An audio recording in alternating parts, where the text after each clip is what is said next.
డబ్బు, అనారోగ్యం, ఉద్యోగం, వ్యాపారం, అప్పులతో బాధపడుతున్నారా? మీకోసమే launch your future program. Hi, hello, నమస్తే, welcome back to our channel. ఈ రోజు మనతో ఉన్నారు స్టాక్ మార్కెట్ అనలిస్ట్ అయిన సుందరరామ్ రెడ్డి గారు. సార్తో మాట్లాడదాం. నమస్కారం సార్. నమస్తే సార్, స్టాక్ మార్కెట్లో ముఖ్యంగా మ్యూచువల్ ఫండ్స్లోకి వెళ్దాం, అందులో ఇన్వెస్ట్ చేద్దాం, అది కూడా సిస్టమేటిక్గా ఇన్వెస్ట్ చేద్దాం అనుకున్న వాళ్ళకి ఎస్ఐపి అనేది బెస్ట్ ఆప్షన్ అని మీరు చెప్తూ ఉంటారు కదా. అయితే ఎస్ఐపిలో ఇన్వెస్ట్ చేద్దాం, ఎస్ఐపి ద్వారా ఇన్వెస్ట్ చేద్దాం అనుకున్నాక ఒక కేటగిరీని చూస్ చేసుకుందాం.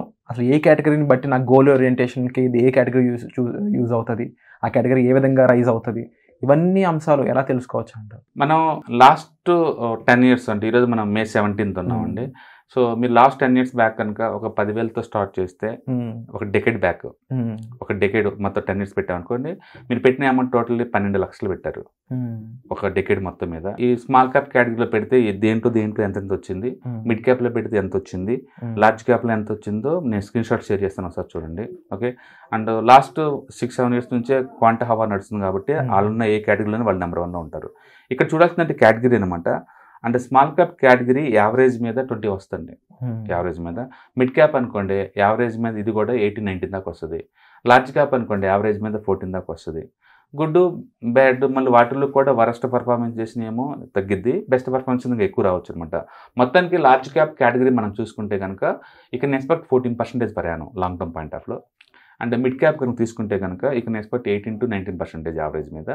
అండ్ స్మాల్ క్యాప్ కనుక తీసుకుంటే కనుక యావరేజ్ రిటర్న్స్ ఆల్మోస్ట్ నీకు 20 నుంచి 22% దాకా ఎక్స్పెక్ట్ చేయొచ్చు. అంటే ఈచ్ కేటగిరీ మధ్య ఒక 3-5% తేడా ఉందన్నమాట. యూజువల్గా ఒక మన నెలకి మనం 5,000 పెట్టామనుకోండి, ఒక 20 years టైం ఫ్రేమ్లో 1% అంటే 2 కోట్లతో సమానం. అది 1% లైట్ తీసుకోమాకండి, 1% నథింగ్ బట్ 2 కోట్లతో సమానం. అది మన కనుక 25 years కనుక పెడితే మీరు ఎస్ఐపి క్యాలిక్యులేటర్కి వెళ్ళేసి 5,000 అని పెట్టండి, 25 years అని పెట్టండి. ఇప్పుడు చూడండి 20కి 21 తేడా ఎంత ఉంటుందో చూసుకోండి. ఈజీగా 2 కోట్ల తేడా ఉంటుంది. అంటే ఇది ఈఎంఐ రూపంలో చూస్తే ఈఎంఐ కట్టే వాళ్ళకి ఇబ్బందిగా అనిపిస్తుంది, ఎస్ఐపి కట్టే వాళ్ళకి. అందుకని లార్జ్ క్యాప్లో 14, దాంతో పోల్చుకుంటే మిడ్ క్యాప్లో ఒక 5 ఎక్స్ట్రా తీయచ్చు, మిడ్ క్యాప్తో పోల్చుకుంటే ఇది ఒక 2-3% ఎక్స్ట్రా తీయచ్చు. మీరు అలా అనుకోని బీన్ చేసుకోవచ్చు అనమాట. ఎక్కడ ఇన్వెస్ట్ చేసినా సరే మనీ అయితే బాగా గ్రో అవుతుంది. సో లాస్ట్ 12 lakh పెట్టిన వాళ్ళు క్వాంట్లో పెడితే 50 లక్షల దాకా వచ్చిందండి, క్వాంట్ స్మాల్ క్యాప్లో పెడితే. అండ్ మిడ్ క్యాప్లో పెడితే ఆల్మోస్ట్ 40 lakh దాకా వచ్చింది. అండ్ లార్జ్ క్యాప్లో పెట్టారనుకోండి, దీంట్లో నిప్పాన్ వాళ్ళది అనమాట, ఇది ఆల్మోస్ట్ 25 lakh దాకా వచ్చింది. స్మాల్ క్యాప్ అంటే లార్జ్ క్యాప్ అందుకని ఎక్కువ డబ్బు వస్తుంది స్మాల్ క్యాప్ కాబట్టి స్మాల్ క్యాప్ బాగు చేసుకోండి. మీరు ఏదైనా ఒక ఎసెట్కి వచ్చినప్పుడు టెక్నికల్గా మీకు alpha, beta, standard deviation, mean reversal and Sharpe ratio, Sharpe ratio, టెక్నికల్గా వీటి ద్వారా రిస్క్ని అనలైజ్ చేస్తారనమాట. ఈ 6 things ద్వారా వాటిని అనలైజ్ చేసేసి బెస్ట్ ఆప్షన్ పట్టుకోవాలా. అయితే మనం ప్లెయిన్గా చూసుకున్నప్పుడు ఏంటంటే ఇంత టెక్నికల్ లోపలికి వెళ్ళి వాటన్నిటి చూసుకోవాల్సిన అవసరం ఉండదు. లాస్ట్ 10 years యావరేజ్ మీద ఏదైతే విన్నర్ ఉన్నాడో నెక్స్ట్ డే కూడా వాళ్ళే ఉంటారు ఎక్కువ సార్లు. ఎందుకంటే మన పర్ఫార్మెన్స్ చూస్తుంది 1 day 2 day 1 week యాక్సిడెంటల్గా కాదు. కోవిడ్ అప్పుడు డౌన్ అప్పుడు, కోవిడ్ అప్పుడు ఎవరైతే హ్యాండిల్ చేస్తున్నారో అవి మనం యావరేజ్ చూస్తున్నాం అనమాట. అండ్ రెండోది సేమ్ సెక్టర్స్ రొటేట్ అవుతూ ఉంటాయి నిరంతరం, సేమ్ స్టాక్స్ రొటేట్ ఉండవు. ఫర్ ఎగ్జాంపుల్ ఇప్పుడు ఇన్ఫ్రా నడుస్తుంది అంటే నెక్స్ట్ 10 years అది ఇన్ఫ్రా రన్ కాకపోవచ్చు. ఇప్పుడు లాస్ట్ 4 years నుంచి టెస్టల్ డౌన్, ఇప్పుడు ఈ సంవత్సరం నుంచి టెస్టల్ హాట్ కావచ్చు. అందుకని సెక్టర్స్ నిరంతరం రొటేట్ అవుతూ ఉంటాయి. ఒక్కొక్క మార్కెట్లో కొన్ని ఫ్లేవర్స్ కొన్ని బాగా పనిచేస్తాయి. ఫర్ ఎగ్జాంపుల్ బుల్ మార్కెట్లో అనుకోండి మూమెంట్ బాగా నడుస్తుంది బుల్ మార్కెట్లో. అంటే బేర్ మార్కెట్ స్టార్ట్ అయింది అనుకోండి, బేర్ మార్కెట్ పట్టణం స్టార్ట్ అవుతాయి, క్వాలిటీ ఉన్న తక్కువ పడతాయి. క్వాలిటీ ఉన్న స్టాక్స్ అంటే ఈపీఎస్ రైజ్ అయిన కంపెనీస్ తక్కువ పడుతుంది అనమాట. రికవరీ స్టార్ట్ అయింది అనుకోండి, వాల్యూ ఎక్కువ ఉన్నాయి, క్విక్గా రికవర్ అవుతుంటాయి, క్విక్గా ఉన్నాయి. అంటే market next 10 years bull market ఉంటుందా, బేర్ మార్కెట్ ఉంటుందా, సడన్ మార్కెట్ ఉంటుంది, ఎవరు పెయిట్ చేయలేరు. ఒకవేళ నువ్వు పెయిట్ చేయగలిగితే కనుక రైట్ ఫ్లేవర్ కనుక తీసుకుంటే you can make more money అనమాట. అందుకని ఫండ్ మేనేజర్ నిరంతరం స్ట్రగుల్ అవుతూ ఉంటారు. ఎందుకు కొన్ని ఫండ్స్ బెస్ట్ రిటర్న్స్ వస్తాయి, కొన్ని వరస్ట్ ఎందుకు వస్తాయి అంటే వాళ్ళు మార్కెట్ కండిషన్ తగ్గట్టు ఉన్న స్ట్రాటజీ పిక్ చేస్తారు కాబట్టి. సపోజ్ క్వాంట్ ఉంది అనుకోండి, వాళ్ళు బాగా పిక్ చేస్తారు, వాళ్ళ దాంట్లో మూమెంట్ బాగా నడుస్తుంది ఇప్పుడు. ఓకే, మార్కెట్ పట్టణ స్టార్ట్ అయింది అనుకోండి, బహుశా ఎక్కువ డామేజ్ కూడా వాళ్ళకే వచ్చాము. అందుకని మార్కెట్ని బట్టేసేసి మార్కెట్ కండిషన్ బట్టేసి వాళ్ళు ఫ్లేవర్ తీసుకుంటారు.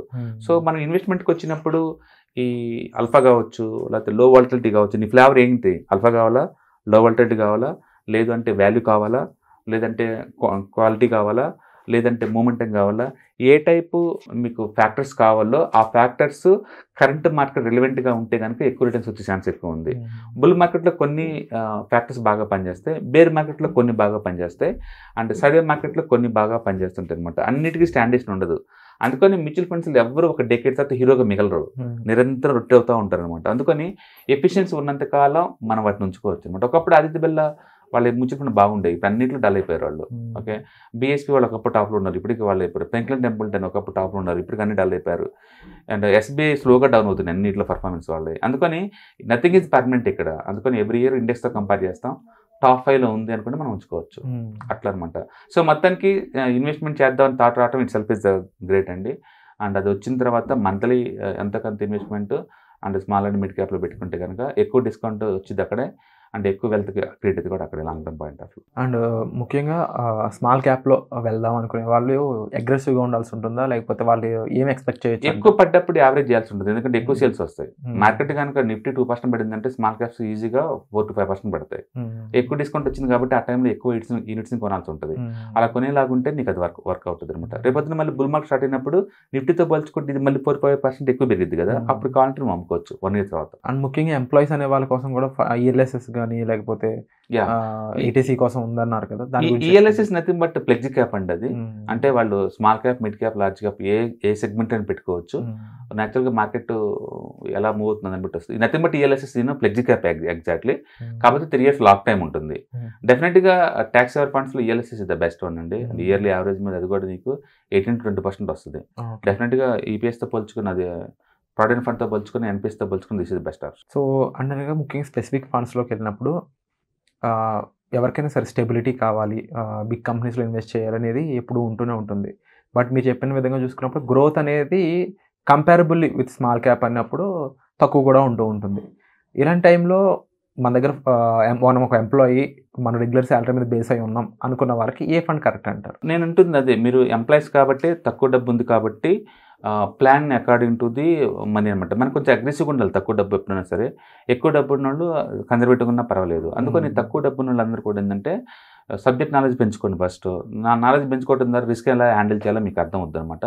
తద్వారా మార్కెట్లో పెట్టుకోవడానికి కుదురుతుంది. ఒకవేళ మార్కెట్ అంటే భయం, అప్ అండ్ డౌన్స్ ఇది లేదనుకుంటే గో ఫర్ లార్జ్ క్యాప్. మీకు కాకపోతే రిటర్న్స్ తగ్గుతుంది. మీకు సేఫ్టీ కావాలి, రిటర్న్స్ తగ్గిపోతాయి ఆటోమేటిక్గా.